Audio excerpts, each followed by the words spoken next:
The first time I was asked to speak in any church was in a Unity church in Chattanooga, Tennessee, quite a few years ago.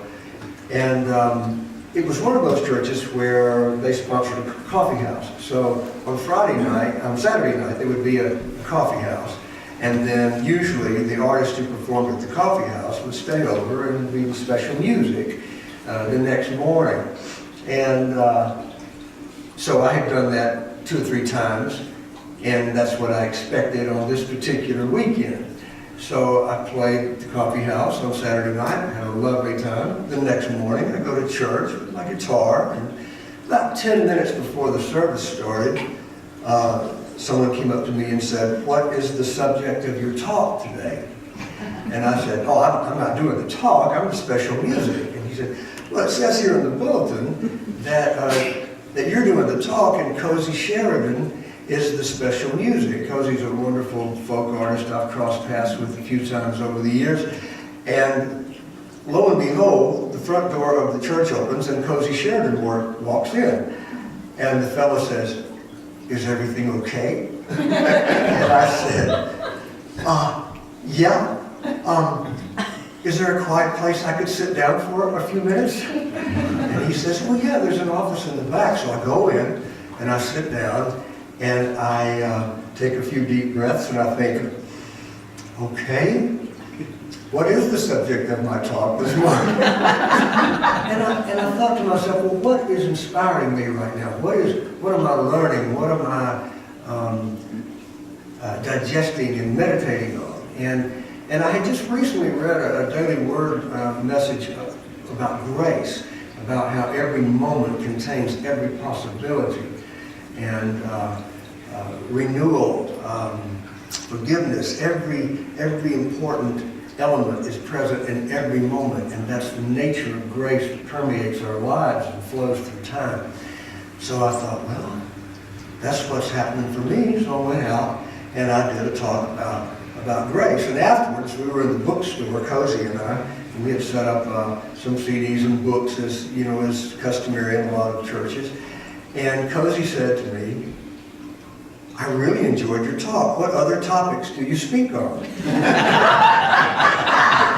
And of course, I had to confess that you know, that was my first talk, and so she was surprised, and I was encouraged. And since then, I've had a few opportunities, but it's not the usual thing. So I was really glad when Reverend Joanne and Joe asked me if I would share a talk this morning in addition to music. And so, of course, I asked myself, well, what's going on right now that's calling my name and calling me to the edge of my work? And the word that came up immediately was participation.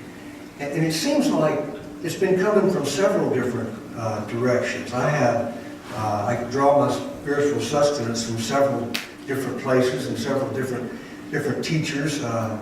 There was recently a Daily Word. In fact, last Sunday, the Daily Word phrase was, I believe it was "Live Boldly," and there was something in there about our call to participation, and there was a quote in there that said, "Jesus could have led a life of quiet contemplation and been perfectly okay, but he participated in his time and in his loving, radical way." One of the things I appreciate about Unity Church is sometimes you hear this phrase, "Jesus is the master way shower," and I love that example. Another source that I've come to frequently is a Franciscan friar named Richard Rohr, who runs a center out in New Mexico called the Center for Action and Contemplation. And he says that we grow in community. We heal in community. We're not lone rangers in the world. And so by participating in community, we facilitate our own healing and also the healing of others.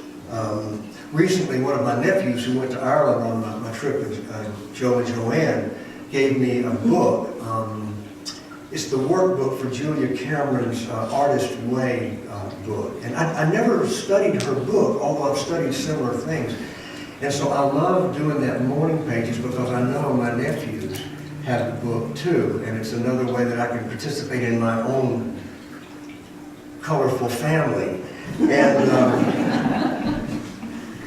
another way that I've been participating lately in what was until not long ago not so highly anticipated was I got married again in May, and I had gotten divorced 5 years ago and didn't really imagine ever getting married again. In fact, I really imagined not getting married again.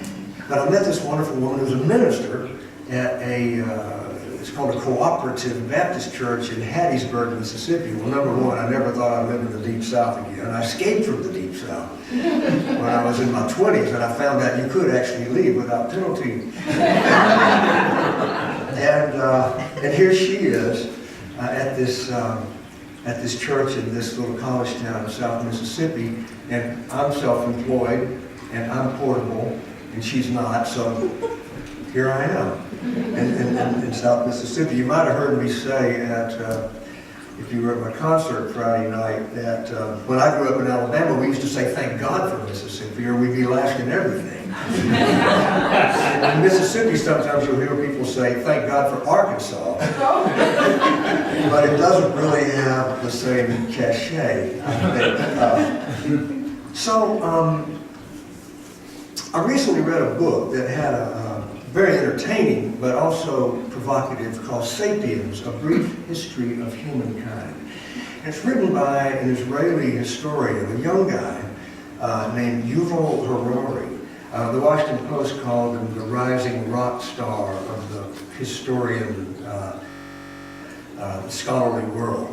And he's quite precocious as a scholar, but he looks at the evolution of our species from the get-go, from the evolution of everything to the point that we evolved into tree-dwelling mammals, and or our ancestors did.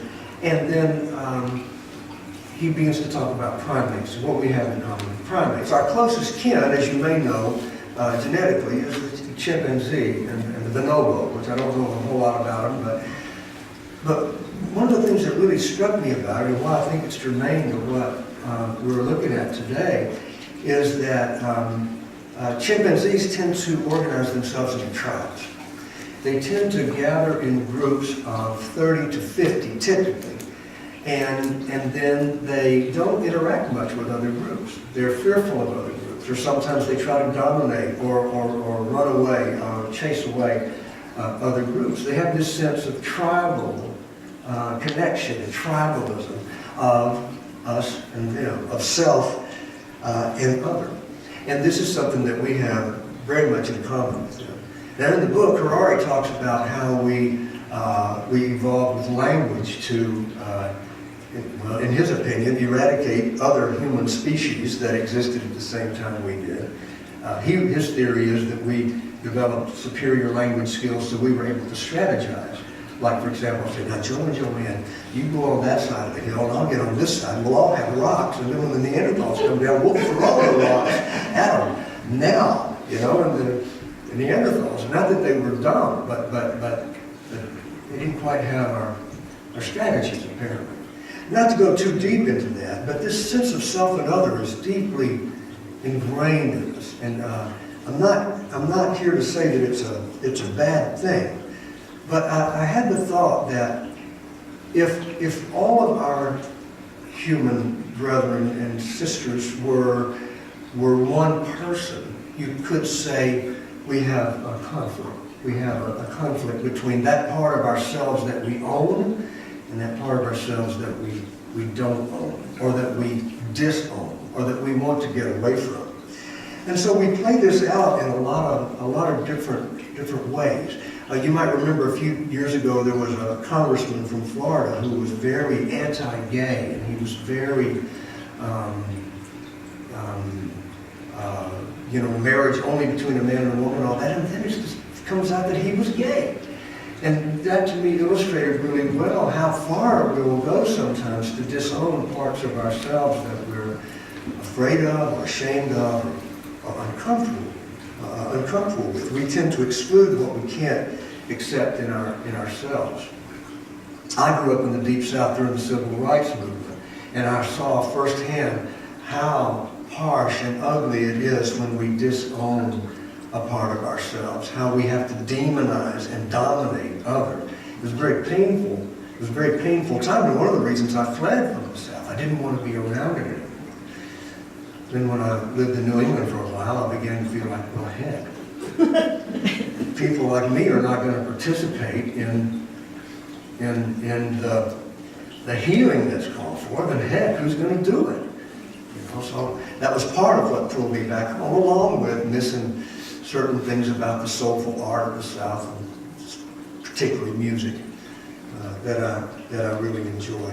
But I saw the damage that happens when we play out in a big way that conflict between self and that which we imagine to be other. And I became aware increasingly of my own racism and accordingly my own chauvinism, my own sexism, my own otherism. There was a particular time where I had an epiphany about this. I was living in Nashville. I had moved to Nashville when I was in my mid-20s. And there's a beautiful park in Nashville. It must be 1,000 acres. It's the biggest metro park in, I think, in the country. It's one of the biggest in the country. It's called Radnor Lake. And I was walking in the park. It's a natural area where they, other than maintaining trails, everything else just goes wild. It's spectacular. I was walking in the park one day and I was thinking about this. How do I come to terms, how do I work with my own other tendencies? And I was thinking very specifically about the racism that was ingrained in me as a boy. And also I'm becoming aware of my sexist views, I'd become good friends with a woman who was the director of the Women's Center at Vanderbilt University in Nashville, and she was very helpful in a loving but firm way, pointing out to me when I would say something, make an off-color joke, that she would say, this is hurtful to people, you know. And I'll be forever grateful to her for it, and we're very close to this day. But I had an epiphany, and my epiphany was that all of my isms are just otherisms. Nothing but otherisms. Not me to be what? To be feared, to be ridiculed, to be avoided, to be shamed. And it was the beginning of a big process of healing for me that's ongoing, and that I think many of us that are called to communities like this are participating in. So increasingly my question for myself became, how do I better participate in this process of reconciliation between self and other, in myself and in my community? Not starting with colorful is something of a euphemism with my family, but those closest to me. So my question was, how do I begin to better bless and reclaim other in my world? And how do I participate in this blessing and the reclaiming of other in myself? So when I look at how do I participate in this great healing, I came up with some thinking about ways that have worked for me and that continue to work for me. But I want to take just a brief aside because one of the things that struck me about Unity when I first became acquainted with the Unity Church, I attended a Unity Church in Nashville for a lot of years, and I used to hear this affirmation, I behold the Christ in you. I had a friend who was a nutritionist. She prepared food for cooking shows, so when they bring the food out from the kitchen and it looks so nice, she was one of those people that made it look so nice. And she did commercials. She made like lard or something look like ice cream for, you know, here's a big insider tip. When you see those pretty pictures of ice cream, it's not ice cream. It melts too fast for those sessions, you know, so they have to make it out of something else. But she ended up becoming a Unity minister, and she told me that she had a lot of difficulty working with someone on one of these cooking shows. She said, this person hates me And she said, I just don't know what to do. You know, I don't want to lose my job. And she said, one day she had the idea, well, what if I tried affirming, I behold the Christ in you with her? And so she began to silently repeat, I behold the Christ in you when she would be around this person. And she said to her amazement, not only did she begin to relax around this person, but the person began to behave differently toward her. And I thought, that's ridiculous. At the time I thought, well, yeah, on that one time, sure. But then I began to study a type of meditation and spiritual practice called Siddha Yoga meditation. And I began to go to retreats at an ashram in New York. And the primary teaching in Siddha Yoga is see God in each other. And I thought, well, this is following me around. I'm having a hard time with it. Maybe I could just consider the possibility. And another thing that primary teaching in Siddha Yoga was and is that grace is everywhere present. Grace is everywhere present and available when we come into the present moment. And we are asked to make our appropriate self-effort to receive and participate in the process of flowing and healing and connecting. And that phrase really stuck with me in a big way, my appropriate self-effort. And so that's another way of phrasing for me, how do I participate, is what is my appropriate self-effort? And in a large way, but also in specific areas. When I get myself into a tight spot and I think I'm beginning to feel that panicky feeling. I tour all the time, I perform in a lot of unusual situations, and sometimes crazy stuff comes up. Sometimes flights get delayed. Sometimes, well, I was in Ireland a while back, and I was teaching at a retreat on Inisheer, which is a beautiful island that we visit off the west coast of Ireland. And the leader of the retreat, I was a guest teacher, the leader of the retreat got the ferry times wrong for the return to the mainland, and we had a show that night. And so he just came in and said, we missed the ferry, you know. Well, to most people it didn't really matter, but I was performing. And so after my initial panic, I asked myself, what are my resources? Well, when's the next ferry? Well, where does it land? Well, you know, so I realized I'll be able to go in and walk in right at showtime. So I thought, well, I've got the day. I might as well take a walk. So I went to take a walk down a country lane on this beautiful island. And here comes a farmer on a tractor, and he stops and leans over and says, what are you doing? And I said, I'm taking a walk. And he says, have you seen the shipwreck? And I said, no. He said, climb aboard. And he took me for a tour of the island on his tractor. He dropped me off at the old lighthouse, pointed to the castle, and said, if you walk there, you can be back to pick up your bags by whenever. And in the meantime, we went by his house, and he prepared a meal of fresh steamed crab, plain black tea, and brown bread that he had baked himself. I'll never forget it. It was a wonderful day, and the show was wonderful that night. And so, what's my appropriate self-effort in this instance?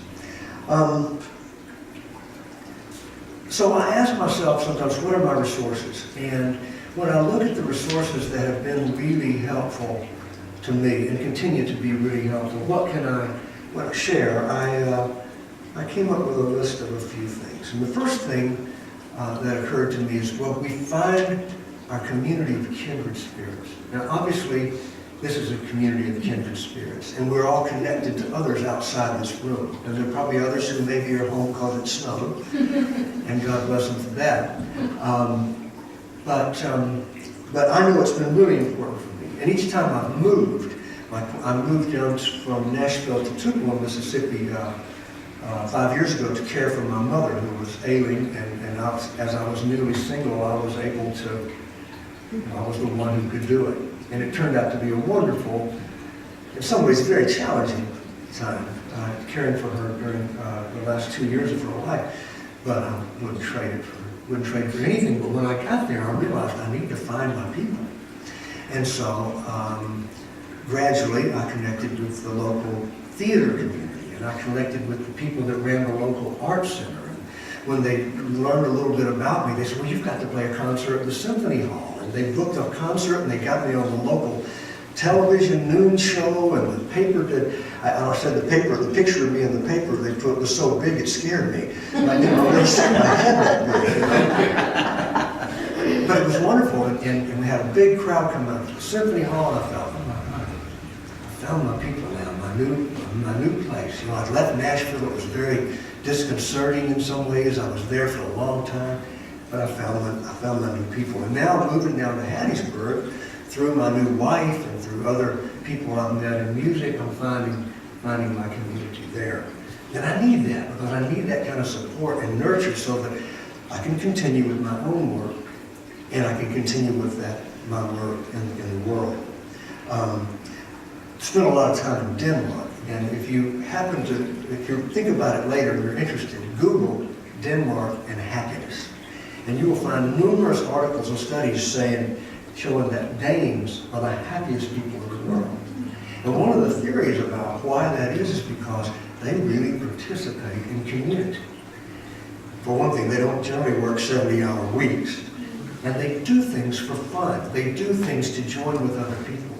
They'll have a bowling night, and you'll be in a couple of different clubs. You might be in a book club and a bowling club. You might be in a walking group. You might be in a card, bridge club, bingo, whatever. They participate. They're social. After I moved to Hattiesburg, not long after I moved to Hattiesburg, I got a call from one of the guys at my wife's church saying, you ever play bocce ball? And I said, what is bocce ball? And he said, well, we've got some guys that, when the weather's nice, we've got a bocce court that we made. And I think, just come. So now I'm a regular in the bocce ball group. I'm the youngster in the group. And I really love it. So I'm finding my community in that way. The other thing that comes up for me, has come up quite a bit over the years, around this participation and healing for myself, is having a daily practice that brings me toward my center, that brings me toward my recharge place, and also slows the spin of what the Buddhists call the monkey mind. I have a really active mind. I can get in that circle and chase my tail like you wouldn't believe, and I need something to slow me down.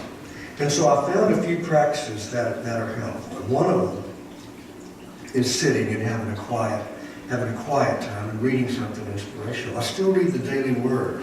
I don't know how long. I think I started in my 20s when a girlfriend's mother gave us a subscription. And it's just amazing how many times the Daily Word speaks to what's going on with me. Today, letting go is one of my favorite Daily Word lessons, and it's come around over and over and over. For me, because I tend to get kind of wound up and be a little bit type A, yoga is really good because I can't do yoga in a hurry. Sometimes I think I don't have time to do it. But if I take 10 minutes and just do a couple of sun salutes and a couple of asanas, it's amazing. It does shift my energy. I was sharing with Joe and Joanne on the way over here. I couldn't believe it, but there's a little Siddha Yoga chanting group in Hattiesburg. Hattiesburg, who of all places, And I got invited to join them the other day. I had a woman at a concert I played who said, I'm an old fan of yours, and I read on your website that you practice Siddha Yoga meditation. We have a chanting group. So I've gotten together with them a couple of times, and it's just been delightful. I like to keep reading something that's some kind of inspirational literature. Right now I'm reading Thich Nhat Hanh's journals from the 60s. Some of you may know of him, a wonderful Buddhist teacher who is quite elderly now, but he was a peace activist during Vietnam and ever since. Martin Luther King nominated him for a Nobel Peace Prize, and he has a retreat center in France where I would love to visit someday called Plum Village. So I'm reading his journals. And even the simple practice of walking, I find to be really, really helpful. I've got an old dog, and my wife has a little yapper. She probably wouldn't appreciate that description. Somebody asked me what kind of dog he is. I said, he's an 8-pound barking dog. He has a real talent for it. But something about just getting out and walking those dogs slowly and not listening to anything while I'm doing it, because I love to listen to my podcasts and all that, but sometimes I need to just not do that and just walk. A third thing that came up for me and that continues to be really big is doing some kind of service work. At the ashram, in the City Yoga ashram I've been to, they encourage everyone to take a seva slip and save a selfless service. And just while you're there, just do something. Do something that needs doing. And a few years ago,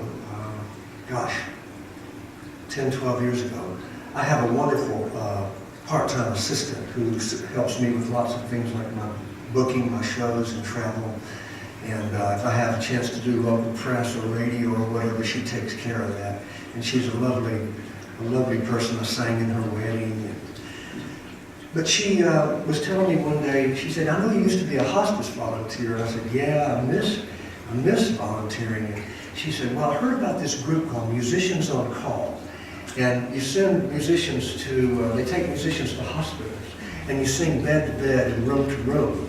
And they work with people who have a schedule like yours, and you know, you're asked to do a minimum number of hours every month, but they plan far ahead, so you can work around your tour schedule. I said, well, that sounds like something I'd really like to do. And she said, good, I already volunteered you. And that was just the most amazing experience for me, and that's something I miss about Nashville. Although I find other ways to work, but I volunteer at the church, I volunteer with the church coffee house, and I've provided rides for people. And it's an ongoing look for how to be a better service where I live now. But I had some experiences at the hospitals that really made me hyper aware of how important it is to extend ourselves to that way to those who are vulnerable. I had an experience that I will never forget. It was during a time where I was struggling in my marriage and I was struggling with my career. I wasn't so sure I wanted to stay in the music business anymore. But in this particular day, I showed up to volunteer, and I was sent to the trauma unit at the Vanderbilt Hospital. Well, the trauma unit, people are in rough shape. And there are days when you go to the trauma unit and the head nurse there will say, I don't really think there's anyone ready for a song today. Other days it might be a dozen people. And I've sung for people where I sung for a young boy who a teenager had been in I don't know what kind of accident, but he was completely unconscious, but his father said, if you would just sing something soft. Things like that you don't really know. I don't really know what's going on. But this particular day, there was a fellow, and he was in, I think they call it the chair, something where you can't lie down. He's sitting in a big, he's got all upright, and his head's hanging down, and he's got all these tubes and wires hooked up. And when I came by and sang for him, something really soft, you know, he showed no expression, no nothing. He's just like this. So I sang the song, and at the end of the song, he raised up his hand and he said, never doubt that what you're doing is a blessing. And that's something that served me ever since. Just remembering that when I'm not sure if it's doing any good or if I'm in the right place or whatever, that's in there somewhere. So I think it's really important for all of us to realize that when we extend ourselves in service, it counts. Thich Nhat Hanh, who I mentioned a few minutes ago, if you haven't read any of his books, his first book that I read, I really loved, is called Living Buddha, Living Christ. And in some ways it kind of brought me back to, I had gone far, far, far from the Christian tradition I grew up in, but it brought me back to being open to some of the beauty in that tradition. But he says, we are good. We don't have to prove that we're good. We can't prove that we're good. We are good. But we can share from that place of goodness. I had a young artist come up to me after a show one night. He had opened for one of my trios in Texas. And he said, I want to know how to do what you guys are doing. And I said, well, man, I'll never play guitar, piano like you do. You're amazing. He said, but I looked at the people. I want to know, how do you do that thing with the people? And I said, well, let me think about it. And of course, you got to be really careful about giving advice to other artists. And after I slept on it, before we left, I said, the only thing I can think of to tell you is, we have nothing to prove and everything to share. Briefly, a few other things that I found helpful in stirring the pot for me. Exposing myself to great art. Visual art, Joe's a painter. I keep a volume of poetry by my bed most of the time and read a poem or two before I go to bed. If I pick up a volume of poetry that doesn't speak to me, no problem, move on to the next one. Find that stuff that is a little outside of my normal way of thinking. My normal way of seeing. Thankfully, the library is free. They still work. My wife and I turned off the television.